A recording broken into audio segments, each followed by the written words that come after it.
Hello and welcome to the next video of my League of Legends offseason coverage, where we're going to cover the free agents in the LCS. Yesterday we did go over all the teams and where the openings were, and who was under contract beyond November 22nd today. Beyond November 22nd this year.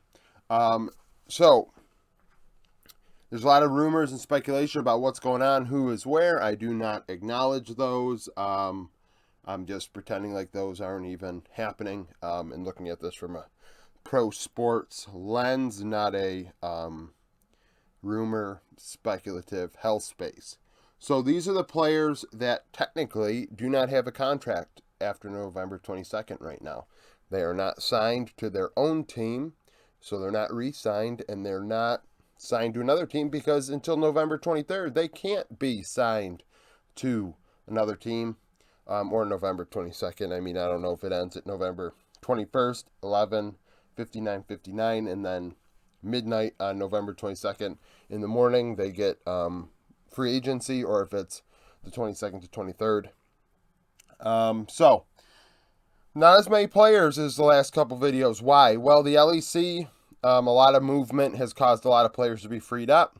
LPL, 17 teams, that's going to happen. So the LCS, there's not as much. There's only one spot open outright in top lane. That means there is no player at all on that team in top. And there could be up to 2 openings, depending on how you look at it. Impact, Someday, Soul, and Solo. So Impact and Someday and Solo are all older. Impact and Solo, definitely a lot older.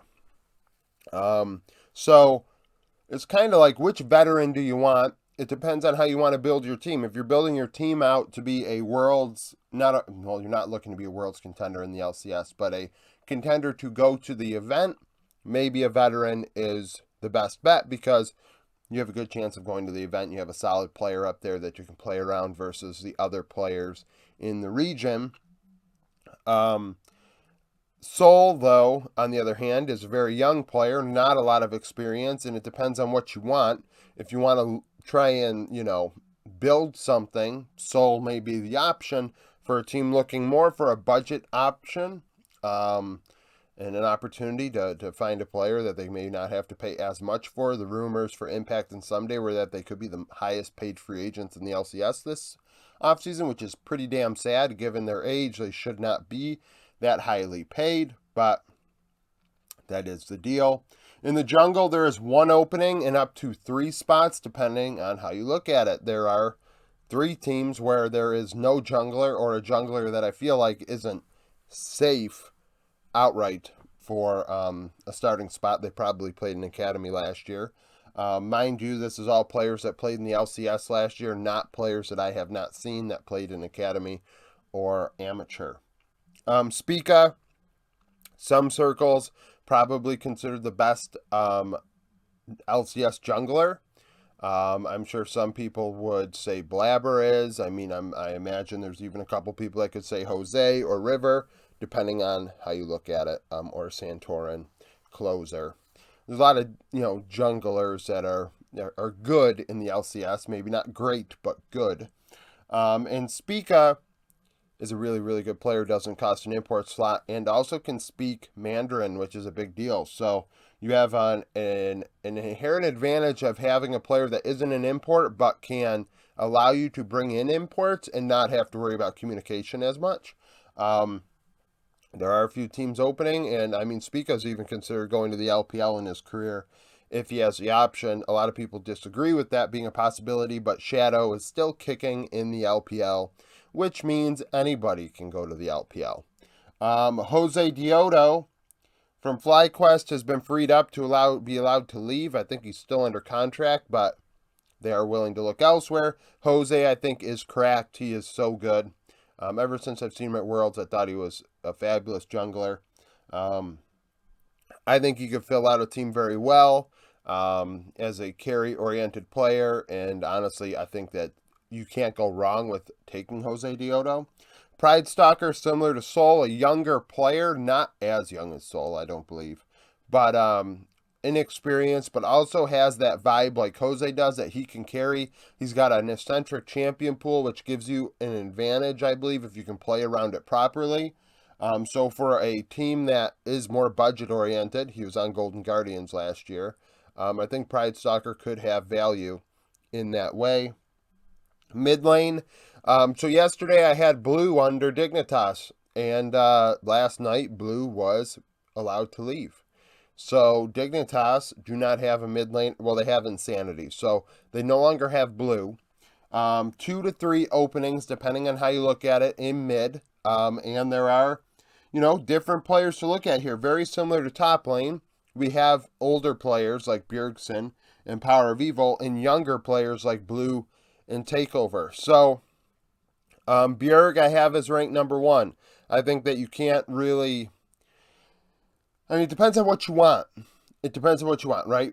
Similar to the Impact Someday situation, if you want to try and get into Worlds right away and have a solid, even-keeled mid laner, Bjerg might be able to get you there. I know he didn't with Liquid, but Liquid had a lot of problems. So there's that. PoE, on the other hand, not at the level of Bjerg anymore. Much more limited in what he can play. And honestly, the last split should have been a patch that allowed PoE to play even better, and he did not. So honestly, I think PoE is kind of finished. Blue and Takeover. Blue is really young. He's only 21 years old. A very, very, very good player in lane that I think a lot of people give a lot of crap to, but I think he is better than they are outright, the Twitter randos. And I think he is good enough to play in a major region, whether it's the LCS or LEC. I really do. I think Blue is capable of doing it. You look at some of the players that are being signed at the lower tier LEC teams and what might happen in the LCS, Blue is better than those guys. So I could see a world where Blue deserves a look. In Takeover, obviously, he's looked good in limited opportunities. He even was considered for Fredit Brion slot. Estral was looking to go to the LCK from Latin America, which is quite a move. Very, very unanticipated.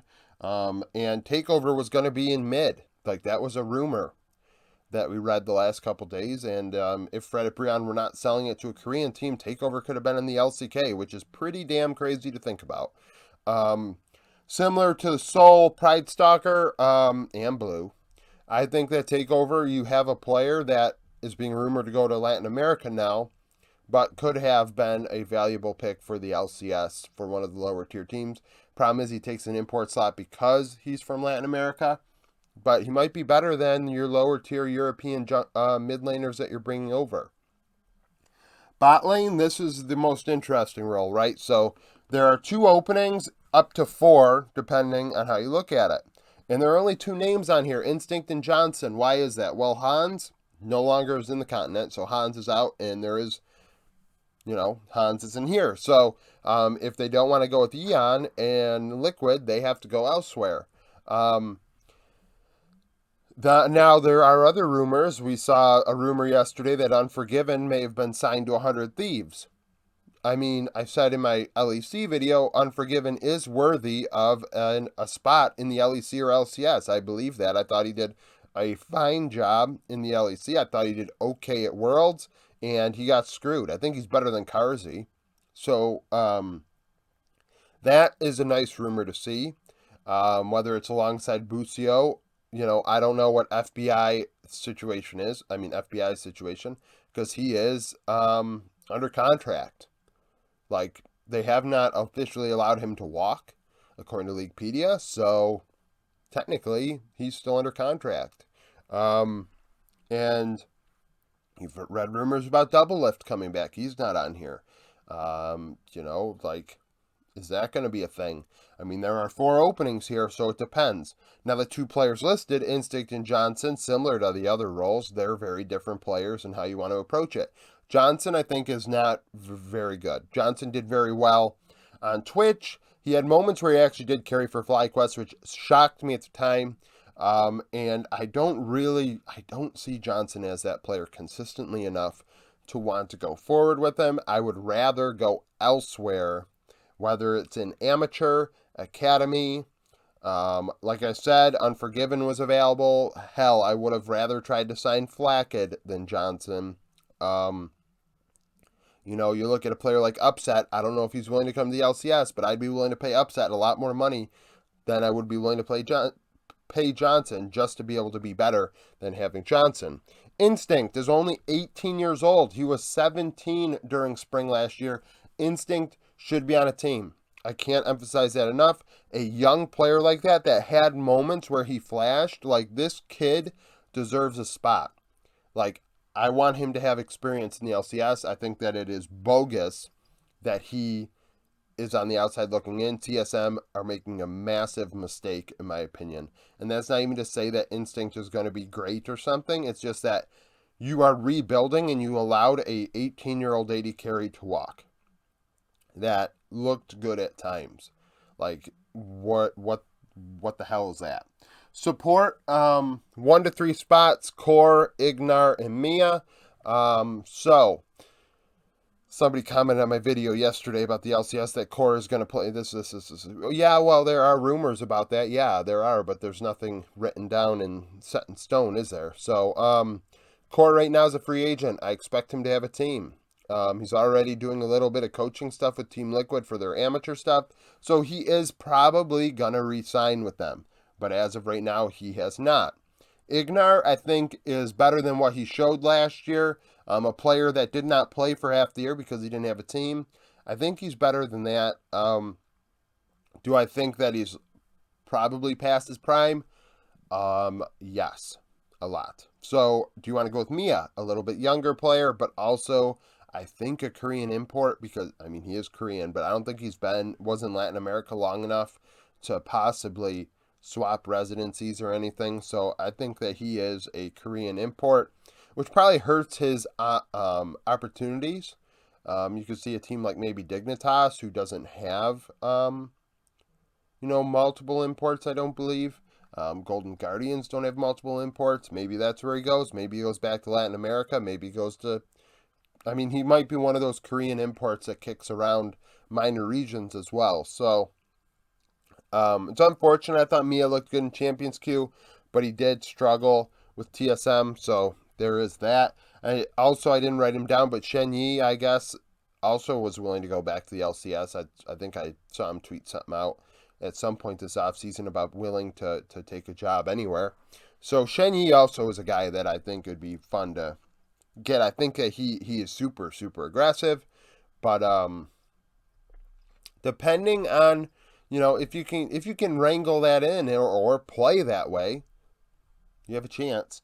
You could go with a roster of what, like Impact, Spica, Bjergsen, AD carry, Core,